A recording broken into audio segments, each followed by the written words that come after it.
Welcome back. You're watching Credlin. Well, it's $27 million of your money down the drain.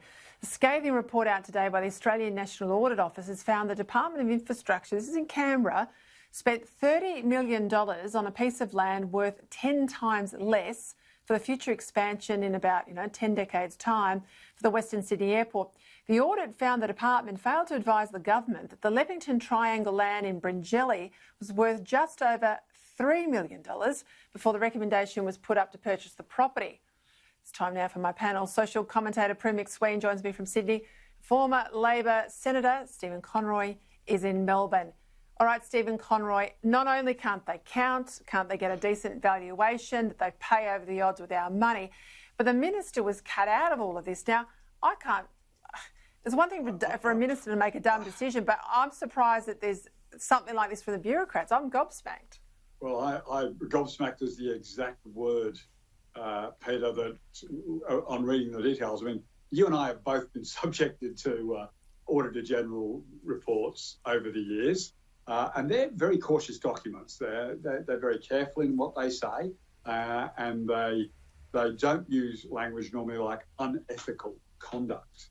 I mean, the real question, as you say, there's no suggestion the minister had a clue about this, none at all. And in fact, it goes on to say information was deliberately not given to the minister. So this is not a Paul Fletcher stitch-up here. But you would have to ask who's been sacked, who's been officially demoted for this absolute travesty. I know, I think we're getting bureaucrats getting way above their station. They're unelected and we're putting them, particularly in this pandemic, front and centre, making decisions as opposed to advising into decisions.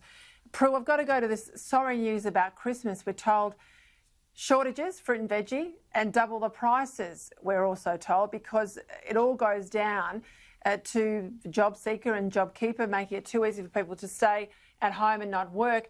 Data also out today. There was an incentive to try and get the long-term unemployed and give them $6,000 each to go out to a regional area, to move out there with a relocation assistance allowance, they called it, to try and turn the tide and get them back into work. Now, out of 500,000 unemployed Australians who were eligible for this payment, only 233 have taken it up. What do you think? Well, it's obscene, isn't it? As a taxpayer, I really get so infuriated that people are sitting on their backsides. Often it's generational, welfare that people have, they think that they're rorting the system, that they're doing, they've got one up on the rest of us. In fact, what they're doing is hurting themselves. And I have to say the long-term unemployed really are suffering a sickness, and they need to almost be forced, I believe, to go. If they want welfare, they need to transfer it to these country places. Job seeker, again, I feel so sorry for everybody who's lost their homes, their life, put their homes at risk, lost their jobs, their livelihoods, and, are desperately, I suppose, depressed and wondering about their future. It probably, from a mental health perspective, would be a bloody good idea if they transferred for, a few weeks or whatever it is, 6 weeks, up there to do some picking and actually find that it's a really healthy thing to do and they're contributing to society.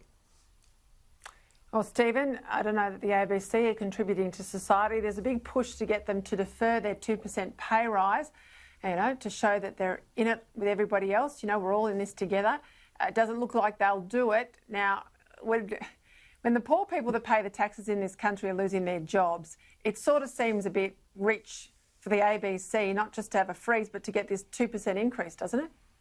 Well, look, I think that if you were talking about senior management, in the same way, Christina Holgate and the senior management of Australia Post were trying to slip themselves a few hundred, some fairly big pool of bonus money in the millions, then I think you've got a fair income argument. I'm not as sure because I know that it's easy to bash public servants because they are paid by the taxpayer. But what this economy needs is people spending money. And you won't create confidence if you have blanket decisions to force every public servant, every ABC worker to actually, you know, vote against a pay rise, which they will then spend the money to boost the economy and create jobs in other parts. You can't have it two ways. Stephen, you're an economist. I can't believe you're even running that argument out. It's called aggregate demand, Peter.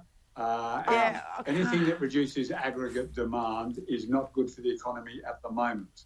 And people are doing their jobs.